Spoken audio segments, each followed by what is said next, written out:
Why are people suddenly beginning to recognize that the Republicans and the Democrats may actually be Tweedledee and Tweedledum, just two different versions of the same big government that basically just wants to acquire power for itself at the expense of the sovereignty of the states?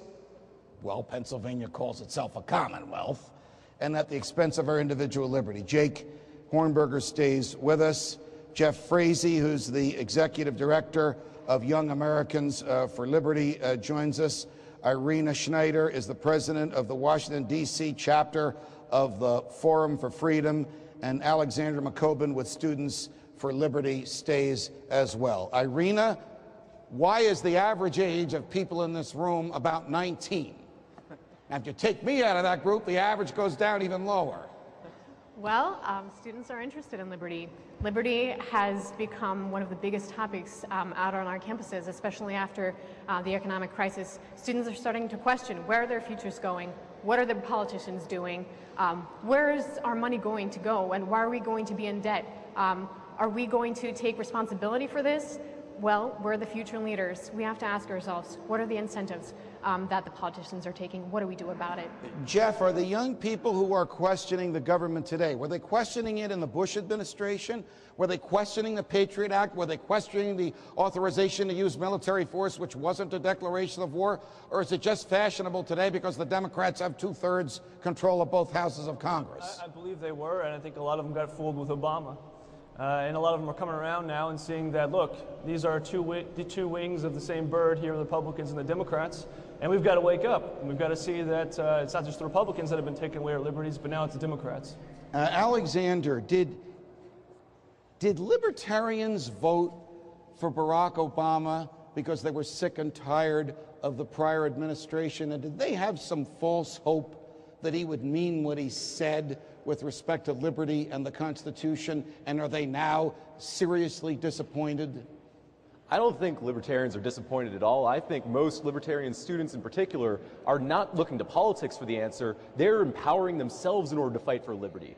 Before the presidential election really got heated 2 years ago, students started to actually come together and be able to start organizations for liberty on their campuses. They started to come out and speak their minds. And what we see right now with the student movement for liberty being so massive, Students for Liberty's network alone is over 200 student groups, is that they're finally at a point where we're not willing to just sit back and let the government become as big as it wants for 10 years down the road when we're adults. Jake Hornberger, how long has the Future for Freedom Foundation been around? Is it easier now to resonate with young people than it was 20 years ago? Have things happened in world events and in the minds of people that makes liberty more attractive? Stated differently, the fear of the loss of it more acute? There's no question. I dreamed of these days where you'd see the excitement in this movement, and it's come.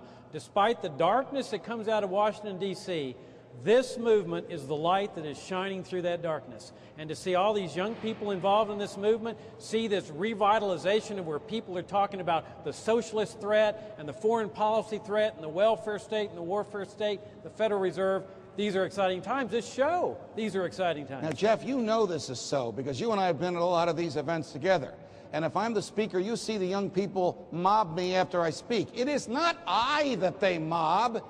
It is the articulation, I suggest, of the ideas of freedom, which we haven't heard stated in forceful, compelling ways before.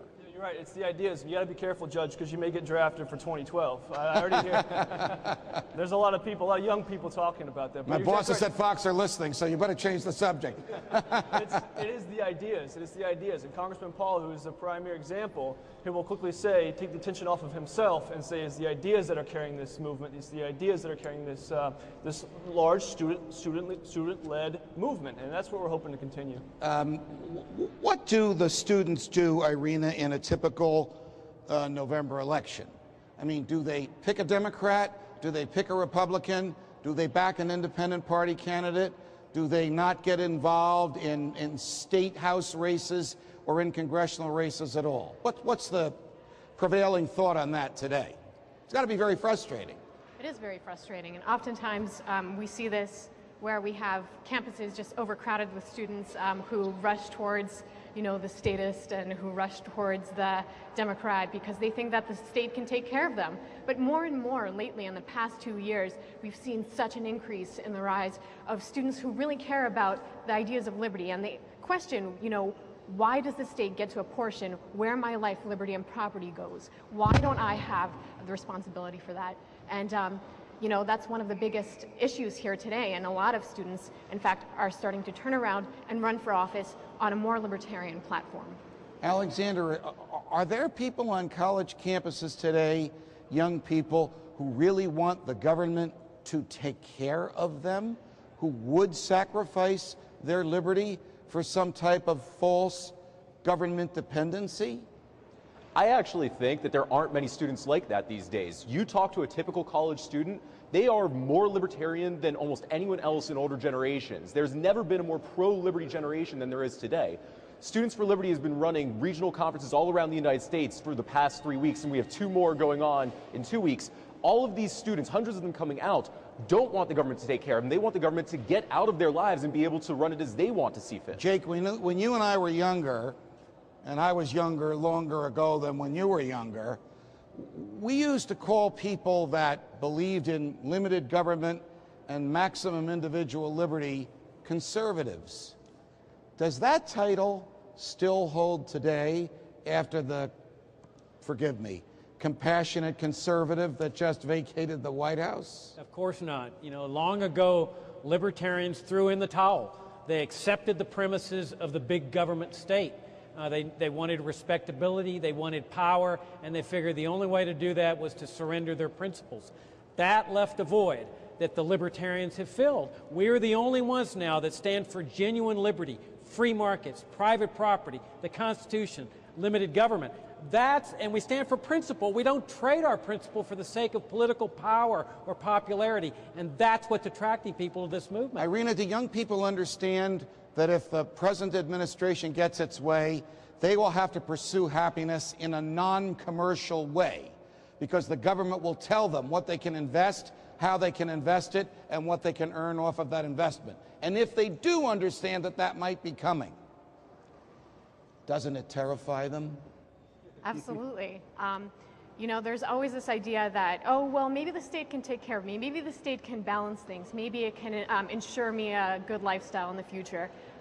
However, as we've seen, the Obama administration continuously fail to upkeep its promises and continuously fail to provide us, that happy dream that we would all be insured and that we'd all have this, great economic background and the government to back us up. Well, it's not happening, and so students are starting to question that, and they're coming out in great numbers. One of the faces and images that we show at the beginning of each Freedom March at my insistence is Barry Goldwater, probably the last person who ran for president who said, half of these laws I'm not going to enforce, and half of these taxes I'm not going to collect, and I'm running for president because I want to shrink the government.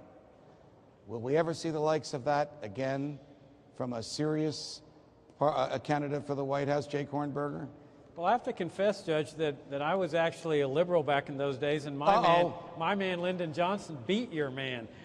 Well, there's no Catholic like a convert, they say, so you obviously came to the freedom side. Yeah, what I learned was that the liberals were a bunch of frauds, is that the system they advocate, minimum wage laws, welfare stuff, are the biggest assault on the poor that you could ever find. They lock the poor out of the labor market. They put the poor under the control of the state. That's when I discovered that libertarianism, which is what Goldwater was talking about, is the way that you bring people up from the bottom. That's the best way you help the poor. When the president says things like, or hints, Jeff, that they might want to abolish the income tax for people earning under $100,000 a year and take care of their health needs for them, do young people buy that? Or do they basically say to the government, I want to be left alone? Yeah, more and more young people are seeing government as the burden, and they want responsibility for their lives, their futures. I mean, Social Security, which we've mentioned about, that has been a destructive means on us. We know we're paying into a system we're not getting back. But you're right, they incentivize it. They'll say, look, we will not allow